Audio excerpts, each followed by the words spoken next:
I got pregnant before I got married to my husband. Yes. And the reason why I'm sharing my story today, I'm not sharing my story because I'm trying to encourage other young ladies out there to do the same. No. I'm sharing my story today because I want you all to learn from this. A few months ago, I had this lady, she came to my house with a baby and she was holding like a barely, I think the child she was holding was like about 2 to 3 years old, while the one she was carrying was not up to a year. And she came to me and she was like, Ma, I'm looking for a job. Is there anything I can do for you? I can clean the house, I can wash your clothes. And honestly speaking, I saw her in a terrible state and I felt so bad. I felt so bad because I wished I had something that I could, give to her, in order to help her. But I knew that I don't have any job I could give to her to do. So I told her, I'm sorry, I already have someone who helps me with my laundry and I don't think I have any job for you because I basically cook, I clean the house myself and I don't think I need any help to help me around with that. So I went to my husband because I wasn't even with cash. I was very rich. So I went to my husband and I told my husband there was someone at the door and he should help me with some money so I can give it to this lady, just to encourage her. So my husband gave me some money and I gave it to her. I told her, I'm sorry, I don't have a job. Just keep looking around. I'm sure you'll find something. And she left. Let me say about 3 weeks after, this lady came to my home and she was asking me for food to eat. She needed money. She needed this. She needed that.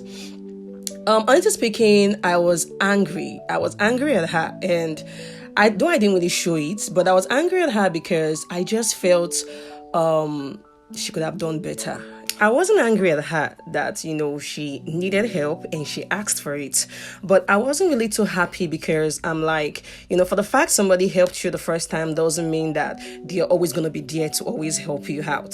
She came to me 2-3 weeks ago and I didn't have enough with me that I even had to go to my husband and ask him to help me out with some money so I could give to her.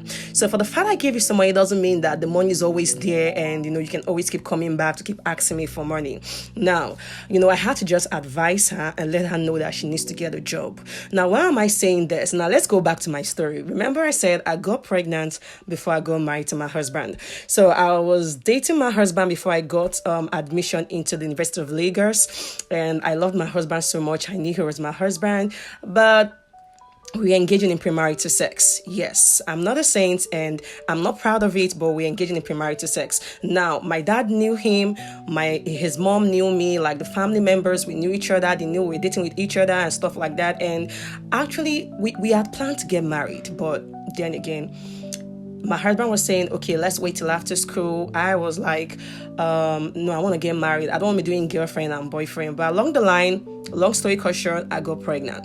So now I got pregnant and I was just in my second year in the University of Lagos. I was just in my second year. Now, at that point, my father was like, okay, what do you want to do? Do you want to keep this child? If you're going to keep the child, I'm not going to force you. I'm going to go with your choice. What do you want to do? Now, the first thing I told my father was, I want to keep this child. I want to keep this baby. In as much as I've messed up, I have done what I shouldn't have done, and now I am pregnant. I want to take responsibility for my action. And I applaud every woman out there who found out that they got pregnant and they choose to keep the child because it's not easy. So I told my husband, who was then my boyfriend, I told him I was pregnant and it came as a shock to him as well. But then again, he was like, what do you want to do? Now, I told him I was going to keep the pregnancy and he was like, okay, no problem, I'll discuss with my mom and see how we can go about necessary procedures. Now let me stop here. I know some people might be like, oh, TVG, you married a good man, you married a man who was in support of you having a child, who didn't tell you things like go and abort the pregnancy and stuff like that. Don't worry, I'm gonna do a part 2 of this series. I'm gonna do a part 2 about how I advise somebody using my same experience and this person disregarded my advice, and I'll tell you the end result of that. So now back to this. Yes, so we all agreed, okay, fine, she's pregnant, we know her, you love her? Do you want to marry her? My husband said yes, he wants to marry me. So we went for counseling. We also got a lot of scolding from our church, because they were like, no, you shouldn't have done this. I was in church activities. My husband was also in church. So we got scolding, and we swallowed it because we knew that, yes, we needed scolding. So our pastor scolded us, and once they saw that we were remorseful and we're trying to make things right, they now counseled us, right?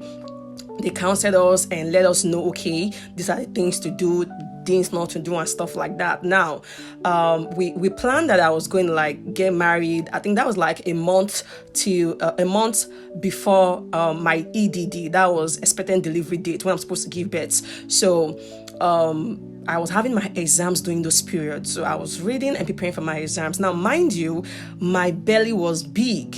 I was going to lectures with my big stomach, and trust me, I lost a lot of friends. So many of my friends stopped talking to me. I would hear some of my classmates, gossip behind my back, and they would say things like, oh, look at Grace. God forbid, I can never get pregnant for any man. Instead for her to go and abort the pregnancy, yes, she is carrying stomach up and down. God forbid.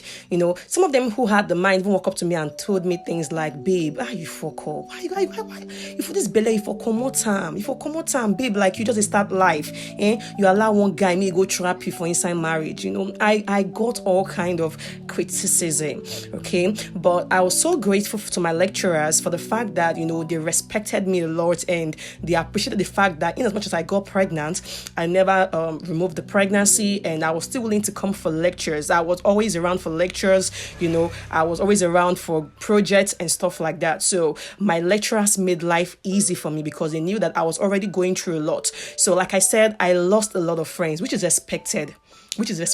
And that was when I even knew who were truly my friends and who were just being my friends for the sake of the fact that, TVG has money to spend on us and stuff like that. So I knew those who were really for me and those who were not for me. So at that point in time, I and my husband, a month before my delivery date, we did the court marriage and stuff like that. Then after I gave birth to my child, that was when the church blessed our union, because you can't get married in church if you're pregnant. I think everyone knows that.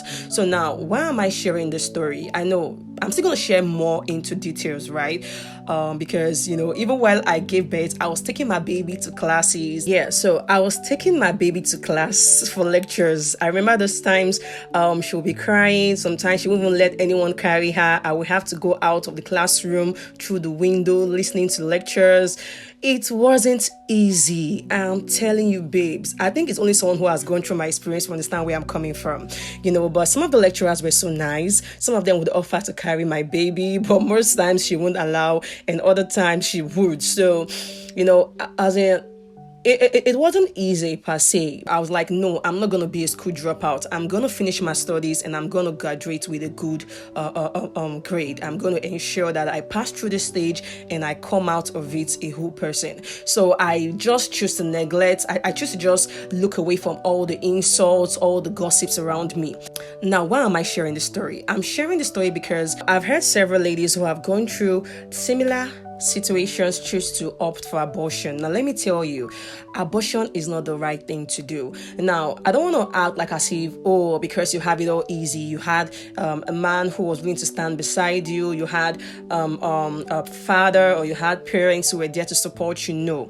You see, whenever I ask people, why do you want to abort this pregnancy you're having? They say things like, my father is going to kill me. I'm from the Igbo, maybe Delta region, and my father gets to know that I'm pregnant. He's going to disown me. Some even go as far as saying things like the person who is responsible for the pregnancy is asking that they go for an abortion, that they are not ready to become a father or to cater for any pregnancy and stuff like that. Why there are some ladies who come up with the idea of they don't even know who the father of the child is. Now, you've already done the wrong thing by engaging in premarital sex. So you going for an abortion is you making things worse. The thing I'm going to advise you here is take responsibility for your actions. It's not going to be easy. Don't say things like, oh, because you had it all easy. No, sis. Even if my husband was there with me, I had to go through the shame alone. Like, people were basically insulting me, calling me all kind of names. They didn't call him names. They called me names. So, I had to just go through it all and ensure that I finished my studies. So you as a lady, if you find yourself in a situation whereby you're pregnant, it's a good thing if you try to keep the pregnancy. Keeping the pregnancy is step one. Now, step two is, what is your way forward? If you're in school, dropping out is not the best thing for you to do. And if you're not in school, my advice to you is this: how can you learn a skill? Now, when you find out that you're pregnant, this is not about, it's not just my decision alone. Let me discuss with the person who is responsible for the pregnancy to know if I should keep the pregnancy or not. No, this is about you. This is about your life. Do you know that there are so many people who tell you things like, don't worry, what is there? It's not abortion. I'll take you to a very good specialist who will remove the child for you and there will be no complications. Let me tell you, sis, just because A went for an abortion and came back untouched doesn't mean that you will go for an abortion and you survive it. There are many people who have done abortion for 4 times, 5 times. God in his infinite mercy, the grace they carry is different. And this person will still get married and they will still have children. And there are some who will just try it once and they just die. I'm telling you, like, they just go from there. And there are some who try, they don't die, they survive, but they lost their womb. And there are some who end up having complications. So whether there's always going to be spiritual and physical consequences. Let me just tell you the honest truth. So the idea of you need somebody else's opinion, no, it's about you. That is the life you're carrying, whether you like it or not. It doesn't matter. If you want to be sure, go to the hospital, get an ultrasound, and tell them you want to listen to the heartbeat of your child. Then you will know you're carrying a life out there. To me, abortion is murder. So you don't want to murder a child and end up committing more sin against your creator. All you can do right now is ask God for mercy. Cry out to God. Ask him for mercy. God is not that wicked. God is not a kind of God that, he will turn his back on you. As long as you're genuinely remorseful and you're willing to do the right thing, he's going to give you the strength to go through the process. Looking at the other aspects, I didn't really touch aspects much. When people say things like, oh, how am I going to tell my father I am pregnant? Or how am I going to tell my parents they are going to kill me? Now, it is advisable that you don't go alone. If possible, go to a pastor in the church or go to a family member that your family or your father, your mom, they listen to and, they look up to or they respect. Go and confide in that person. Let them know what is going on, that you're pregnant and you need them to come with you to break the news to your mom or to your dad. At that point, when you break out the news to your parents, their emotions are heightened, they are disappointed, they are angry, they are not happy with you. They might think to say terrible things at you, they might throw things at you, they might even end up beating you up because, all the expectations they had about you, they feel like you've just ruined everything. So you want to go with someone that, can just act as a mediator. Now, keeping the child is your own decision to make. No one should have to force you. The person you're with doesn't have a right to force you to abort a child. In fact, any man that you're with and he tells you to abort a pregnancy, just so that he doesn't care about you. He is being selfish. He only cares about himself. He doesn't care about your well-being. He doesn't care about your health. He cares only about himself. So such man, you have to just give him space. Give him space, rediscover yourself, and forge a new path ahead. So if you're in school, disregard everything. Go ahead with your studies. Don't drop out from school. If you don't have anyone to take care of your child, you can look for a crèche where you can keep your baby, and you can be going for lectures. When you come back from lectures, you go and pick your child. It's not gonna be easy. Trust me, I'll be lying if I said it's gonna be easy, but doing the right thing goes a long way. And trust me, you're gonna be proud of yourself as a person and as a mother that you did the right thing. So if you're a single mother out there, you have a child, this is not the time for you to start walking around and looking for who is going to help you with money to take care of a child, to buy diapers. Let me tell you, most people will say things like, let me send you a message, or let me speak Yoruba small. Eh? When you were doing it, was sweeting you. Now you're pregnant, looking for who to start begging money from. This is the time for you to take control of your life. Go and learn a skill. Do something. Go and look for a job. If it's right now, looking for a job, getting a job is not that easy. But everybody will need to make their hair at one point in time. So go and learn how to make hair. If you know you're good with braid, cornrows, go and upgrade your skill. And you can also learn how to fix nails as well. There are women who love to fix their nails. You can start, at an affordable rate so that you can have more customers. You can learn how to do makeup too as well. Learn how to sew. There are so many things you can do. You can learn how to be a content creator and stuff like that. Just do something. Do something. Don't just limit yourself and expect that, it's just for me to just go around. But I carry my child. People will pity me. People will, feel bad for me, and they will want to give me money. Don't use the situation to make, or don't use the situation to let others pity you. There's also one thing that people do, because you've had a child for this guy, automatically you now think that you're now his wife. Let me tell you guys, cohabitation is not marriage. Cohabitation is not marriage. So don't feel like, because I have a child for him, I am now like his wife. You are a baby mama. I repeat, you're just a baby mama. So don't even deceive yourself and make yourself feel like as if, I gave him a male child, so I'm like his wife. Or he asked me to come and stay with him so that, he can look after both of us well. Let me tell you, my advice to you is this: set boundaries. If you get pregnant for a man and you're not ready for marriage, it is okay, because for the fact you're pregnant doesn't mean that you must marry the person. Doesn't mean that, I am pregnant for you, so you must get married to me. Marriage is not something you rush into. So if you get pregnant for someone and you find that you're not ready for marriage, maybe you want to finish your studies first, or you want to do one or two things best known to you, set boundaries. It is very, very important. So this is not a time for you to now start saying, because you have a male child for him, you want to go to his house to go and spend the night, you want to go and spend holidays. He is not your husband, my sister.